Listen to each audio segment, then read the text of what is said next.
علشان تبقى هاكر محترف فانت لازم تتعلم لينكس، اقصد طبعا هاكر اخلاقي مش النوع التاني. طب اشمعنى اللينكس؟ لانها بتمكننا اننا نعمل اي حاجه احنا عايزينها واحنا بنعمل هاكينج او بنتستنج زي ما شفنا طبعا في الفيديوهات اللي فاتت. فانك تتعلم لينكس ادمنستريشن يعني تعرف كل حاجه عن اللينكس وانظمه اللينكس وازاي بنتعامل معاها وليه الهاكرز بيفضلوا ان هم يستخدموها عن الويندوز، فدي حاجه مهمه جدا وهتفيدك جدا وانت شغال وبتتعلم في كورس الهاكر الاخلاقي. وممكن اي حد يبتدي يتعلم معانا، مش لازم علشان تبقى هاكر، لاننا في الكورس ده هنعرف كل حاجه عن اللينكس وده اول فيديو. فلو لسه ما اشتركتش في القناه انزل دلوقتي اشترك واعمل لايك للفيديو وتعالى نعرف هنعمل ايه النهارده.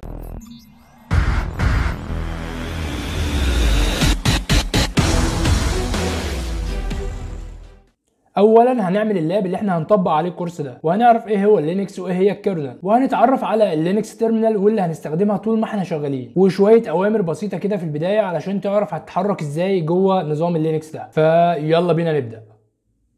احنا هنا هنشتغل او هنطبق على الكالي لينكس واللي هنكون مشغلينها طبعا كنظام وهمي على الفي ام وير ورك ستيشن، وكنا شرحنا اكتر من مره ازاي نعمل كده، فخلينا نشرحها كده بسرعه. اولا هنعمل داونلود للفي ام وير ورك ستيشن من جوجل كده، هنيجي ونكتب في ام وير ورك ستيشن داونلود وانتر. هنختار اول نتيجه او اول لينك وبعدين هنضغط على داونلود ناو خاصه بنسخه الويندوز، هيبدا يحمل البرنامج معانا. بالنسبه للكالي لينكس من جوجل برضو هنكتب كالي لينكس داونلود واول لينك وهنختار فيرتشوال ماشينز، هتنزلنا تحت كده. هنختار النسخه اللي 64 بت الخاصه ببرنامج الفي ام وير ورك ستيشن، هنضغط هنا هتبدا تحمل معانا. بعد كده نحتاج ان احنا نسطب البرنامج، فطبعا دبل كليك عليه ونكست نكست نكست وفي الاخر فينيش. وهنعمل فك ضغط او اكستراكت لملف نسخه الكالي لينكس، رايت كليك واكستراكت. بعد كده هنفتح البرنامج الفي ام وير ورك ستيشن وهنضغط اوبن ا فيرتشوال ماشين ونروح على مكان النسخه اللي احنا لسه عاملين لها اكستراكت وندخل جوه الفولدر لحد ما نوصل للملف ده اللي امتداده دوت في ام اكس، مش هتلاقي غيره اللي بالامتداد ده. كده الكالي لينكس عملنا لها امبورت على البرنامج. نقدر دلوقتي نغير في الموارد اللي هتحتاجها او هتاخدها من الجهاز بتاعي، لانها دلوقتي طبعا جهاز وهمي يعني ليه رامه وبروسيسور وهارد وكارت شبكه الى اخره. المهم من هنا هنضغط edit virtual machine settings ونخلي الرامه من فوق كده وليكن 2 جيجا. تقدر طبعا تزود عن كده كمان حسب امكانيات الجهاز بتاعك، لو عندك رام اعلى من كده، انا الرام اللي عندي 8 جيجا، لو عندك رام اعلى من كده وعايز تدي الفيرتشوال ماشين بتاعتك وليكن رام 4 8 براحتك عادي جدا. والبروسيسور هخلي يبقى عندي 2 بروسيسور، وكل بروسيسور هختار ان هو يكون فيه 1 كور. مش هغير حاليا في اي حاجه تانية، لا نتورك ادابتر ولا هارد ولا اي حاجه، خليها زي ما هي. واوكي ويلا بينا نشغل الكالي لينكس. هنضغط هنا باور اون ذس فيرتشوال ماشين، هتبتدي تحمل معانا نسخه الكالي لينكس وهيطلب هنا يوزر وباسورد وهما كالي. تمام. تعالى بقى دلوقتي نعرف ايه هو اللينكس ده اللي احنا شغالين عليه دلوقتي. اسمه الكالي لينكس وهو نظام تشغيل مبني على لينكس زيه زي النظم التانية، زي وليكن عندنا الاوبونتو، زي الباروت او اس، او زي فيدورا، او زي سنت او اس وغيره. ولما بنقول مبني على اللينكس فنقصد بيها هنا نواة اللينكس او اللينكس كيرنل، ودي مش نظام تشغيل، ده هي دي اللي احنا بنبني عليها نظام التشغيل، زي وليكن زي ما قلنا عندنا اوبونتو وفيدورا وسنت او اس وارك وغيره. فنظم التشغيل دي بنبنيها على نواة اللينكس اللي هي لينكس كيرنل، علشان كده بيقول لك اسمها توزيعة لينكس او لينكس ديستريبيوشن. طيب لازمتها ايه برضه؟ دي اللي بتربط نظام التشغيل بكل البرامج اللي عليه وكل حاجه انت بتعملها على نظام التشغيل ده بالهاردوير ريسورسز، زي عندنا الرامات والبروسيسور والهارد والنتورك ادابتر وغيره. يعني انا لو جيت اشتغل على الكالي لينكس وعايز اكتب اي امر كده علشان ابدا استخدم اي تول، ايه اللي بيحصل ان نظام التشغيل بيطلب من اللينكس كيرنل انها تبتدي تتكلم مع الهاردوير ريسورسز علشان توفر له جزء من الرامه او البروسيسور، او انه يبتدي يشتغل مع نتورك ادابتر علشان العمليه دي او الامر ده يتنفذ. فدي هي اللينكس كيرنل، عامله كده زي المان ان ذا ميدل، حد في النص بيوصل بين نظام التشغيل بكل البرامج او التولز اللي عليه وبين الهاردوير. طيب ليه بنستخدم اللينكس اصلا؟ هو كان الويندوز اثر معانا في ايه؟ بص، هو في حاجات كتير بتميز اللينكس. اولا انه فري، يعني مجانا، ممكن تنزل اي نسخه انت عايزها من على النت بدون اي لايسنس، بدون اي حاجه ممكن تدفعها. ثانيا اي توزيعه او اي نسخه لينكس هتنزلها هي اوبن سورس. يعني ايه اوبن سورس؟ يعني ممكن تغير في السورس كود بتاعها علشان تعمل توزيعه ثانيه جديده، زي كل التوزيعات اللي احنا بنشوفها بتبقى مخصصه لحاجه معينه. عندنا مثلا الكالي لينكس قلنا مخصصه للمهندسين الشبكات والبنتريشن تيسترز وغيره، وعندنا طبعا زي ما شرحنا قبل كده الواي فاي سلاكس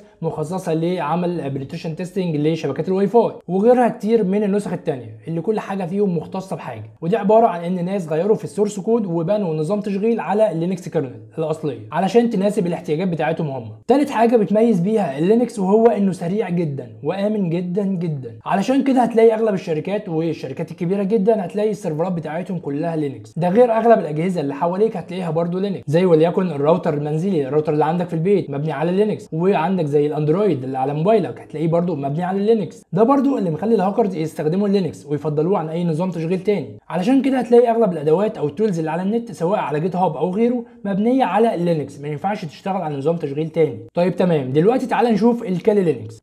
هنلاقي ان احنا نقدر نتحكم في حاجات كتيره. يعني مثلا من هنا نقدر ندخل على البارتيشنز جوه الجهاز ونتعامل مع الفولدرات والملفات اللي عندنا عادي جدا. وبرده من هنا عامله زي الستارت في الويندوز، هنلاقي فيها السيتنجز وهنلاقي كنترول بانل، وبرده موجوده كل البرامج اللي متسطبه.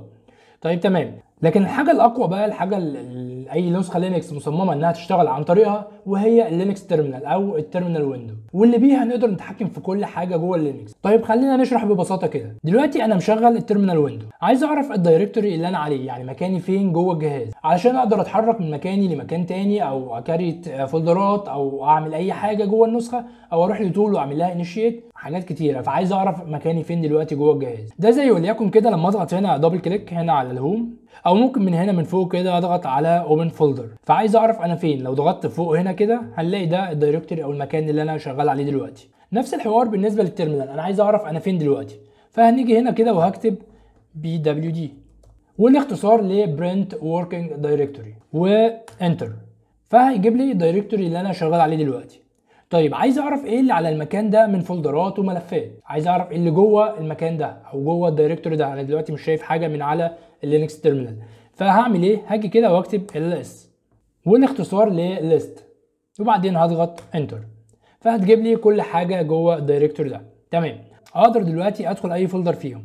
علشان اعمل كده هكتب cd وهي اختصار ل change directory ومسافه كده، وبعديها هكتب اسم الفولدر اللي انا عايز ادخل جواه، فهكتب وليكن documents. وخد بالك لو كان اسم الفولدر اوله حرف كابيتال فلازم يتكتب زي ما هو، ولو مش عايز تكتب اسم الفولدر او اسم الملف كله فيكفيك بس انك تكتب اول كام حرف من اسم الملف او الفولدر ده وتضغط على زرار التاب، وهو هيكمل لك الاسم ده، هيكمل لك باقي الحروف. طيب هنضغط دلوقتي انتر. دلوقتي احنا جوه فولدر الدوكيومنتس. لو عايز تتاكد طبعا هتضغط زي ما احنا قلنا BWD علشان تعرف الدايركتوري بتاعك. هنلاقي فعلا صح، ده الدايركتوري اللي احنا فيه دلوقتي. طيب عايزين نشوف اللي جواه، فهنكتب ls وانتر. هنلاقي جواه ملف اسمه دراجون عباره عن صوره. طيب تمام، طب انا عايز ارجع لورا خطوه، عايز ارجع للفولدر اللي انا كنت عليه قبل كده، فهكتب cd مسافه دوت وانتر. عايز اتاكد ان احنا رجعنا خطوه لورا فهنكتب BWD وانتر. هنلاقينا فعلا رجعنا للدايركتوري اللي احنا كنا عليه، رجعنا خطوه لورا. ده زي كاننا بنعمل كده بالظبط، ضغطنا هنا كده على السهم ده. طيب ما تيجي كده ونرجع خطوه لورا كمان، هنكتب طبعا تاني cd مسافه دوت، او ممكن نضغط على السهم اللي عندنا في الكيبورد، السهم اللي فوق هيجيب لنا اخر الاوامر اللي احنا كتبناها، ونضغط انتر ونكتب تاني BWD. تمام، وبعدين ls. هنلاقيه جاب لنا دلوقتي احنا على الدايركتوري ده عملنا ls عشان نشوف كل اللي جواه، جاب لنا 2 يوزرز وهم الكالي واحمد. طيب نرجع لورا كده خطوه كمان، هنكتب cd ومسافه دوت، او ممكن زي ما قلنا من على الكيبورد السهم اللي فوق لازم نكررها عشان ناخد عليها، هيجيب لنا اخر امر احنا كتبناه ونضغط انتر، ونكتب تاني BWD عشان نشوف الدايركتوري ده، هيجيب لنا سلاش، واللي هنا معناها اننا وصلنا للروت. طيب اكتب ls كده في الدايركتوري بتاع الروت ده وانتر. هنلاقي جاب لنا دي كل الفولدرات والملفات اللي جواه، واللي هي ممكن توصل لها من هنا من عند الفايل سيستم. طيب تعالى تاني نرجع لاول دايركتوري احنا كتبناه اللي هو احنا كنا واقفين عنده، هو اسمه home/كالي. فعلشان نروح له تاني هنكتب كده cd مسافه ونكتب الدايركتوري ده هوم، هنيجي كده نكتب هوم ونضغط تاب، وبعدين هنكتب كالي ونضغط تاب، بكتب بس اول حرفين وبضغط تاب بيكمل لي باقي الاسم وبيعمل سلاش كمان. طيب تمام، وانتر. دلوقتي احنا في الدايركتوري اللي احنا كنا عليه في الاول خالص. تعالى بقى نعمل فولدر جديد. ازاي نعمل فولدر جديد على اللينكس؟ هنكتب كده mkdir والاختصار لميك دايركتوري، وبعديها بنكتب اسم الفولدر وليكن مسافه كده، وليكن هنكتب تيست وانتر. لو جيت بصيت هنا كده هتلاقي فعلا الفولدر اتعمل واتكريت بالاسم اللي احنا كتبناه تيست. طيب علشان نتاكد هنكتب من هنا كده ls ليست يا عم، او هات لي كل اللي جوه الدايركتوري ده وانتر.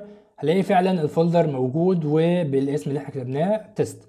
طيب تمام، تعالى بقى نحذف الفولدر ده. عايزين احنا دلوقتي واقفين على مكان الفولدر، واقفين على الدايركتوري اللي جواه في الفولدر ده. طيب عايزين نعمل حذف للفولدر ده. هنعمل ايه؟ هنكتب rm مسافه داش rm طبعا اختصار لريموف، وبعديها بنكتب اسم الفولدر اللي هو عندنا تيست. نكتب برضو، ممكن نكتب اول حرفين ونضغط تاب بتكمل لنا. خد بالك لان التاب دي هنستخدمها كتير جدا فلازم تاخد عليها. تمام، وانتر. عايز تتاكد ان هو اتحذف هتكتب ls تاني وبعد كده انتر. هنلاقي فعلا الفولدر اتحذف، ودي كانت طريقه حذف اي فولدر. طيب دلوقتي ازاي نحذف ملف؟ هندخل تاني على الفولدر اللي اسمه دوكيومنتس، علشان ده اللي فيه الملف اللي احنا شفناه اللي هو الصوره اللي اسمها دراجون، علشان نطبق عليه. فهنكتب cd واسم الفولدر اللي هو عندنا دوكيومنتس. تمام، وانتر. دلوقتي احنا جوه الفولدر بتاع دوكيومنت اللي جواه الصوره. لو عملنا ls تاني علشان نشوف طبعا محتويات الفولدر ده هنلاقي الصوره موجوده. طيب تمام، تعالى بقى دلوقتي نحذف الملف ده. فهنيجي كده ونكتب rm اللي هي اختصار لريموف ومسافه وبعدين اسم الملف اللي هو دراجون، اول حرفين طبعا، وبنضغط تاب بيكمل لنا باقي الاسم وانتر. ودلوقتي الملف ده اتحذف. طيب تعالى نتاكد تاني. هنكتب ls وانتر. مش هنلاقي جوه الفولدر اي حاجه لان احنا حذفنا الملف ده. تعالى بقى دلوقتي نعرف احنا اتعلمنا ايه في الفيديو ده. اول امر وهو البي دبليو دي والاختصار لبرنت وركينج دايركتوري، وده قلنا بنستخدمه علشان نعرف المكان اللي احنا واقفين عليه، وهيفيدنا جدا في اننا نعرف هنتحرك ازاي وهنروح منين على فين. بعد كده استخدمنا امر ls والاختصار قلنا لليست علشان نعرف كل الفولدرات والملفات اللي جوه الدايركتور ده او جوه الفولدر ده. الامر اللي بعد كده اللي استخدمناه وهو اسمه cd والاختصار لتشينج دايركتوري، واللي كنا استخدمناه علشان نتحرك ونروح لاي مكان جوه النسخه وهنستخدمه كتير جدا. في بعد كده امر mkdir وهو ميك دايركتوري، واللي بنستخدمه طبعا علشان نعمل كرييت لفولدر جديد. وامر كمان وهو rm مسافه داش r والاختصار لريموف بنستخدمه علشان نحذف اي فولدر. واخر امر وهو rm بنستخدمه علشان طبعا نحذف اي ملف. ده غير اننا برضو اتعلمنا ازاي نعمل اللاب اللي احنا هنشتغل عليه ونطبق عليه كل اللي احنا بنتعلمه في الكورس ده. ده غير برضو ان انت ممكن تطبق اللي احنا بنتعلمه في الكالي لينكس على اي نسخه ثانيه او اي توزيعه ثانيه. لكن لو لسه مبتدئ ممكن تجرب معانا الكالي لينكس، تشتغل على الكالي لينكس لان طريقه تسطيبها سهله جدا، او ممكن برضو تجرب الاوبونتو، طريقه تسطيب برضو مفيش اسهل من كده. في الفيديوهات الجايه ان شاء الله هنكمل شرح اللينكس ادمنستريشن، وهنتعرف على اوامر جديده، وهنتعرف على تركات جوه اللينكس، وبعد كده هتلاقي نفسك بقيت بتفضل انك تشتغل على اللينكس اصلا بدل الويندوز. لو عجبك الفيديو ما تنساش تعمل لايك وتشترك في القناه وتفعل الجرس علشان توصلك كل جديد من تركات الهاكرز والكورسات اللي احنا بنشرحها هنا واللي هتفيدك جدا وانت شغال. واستنى الفيديو الجاي. سلام.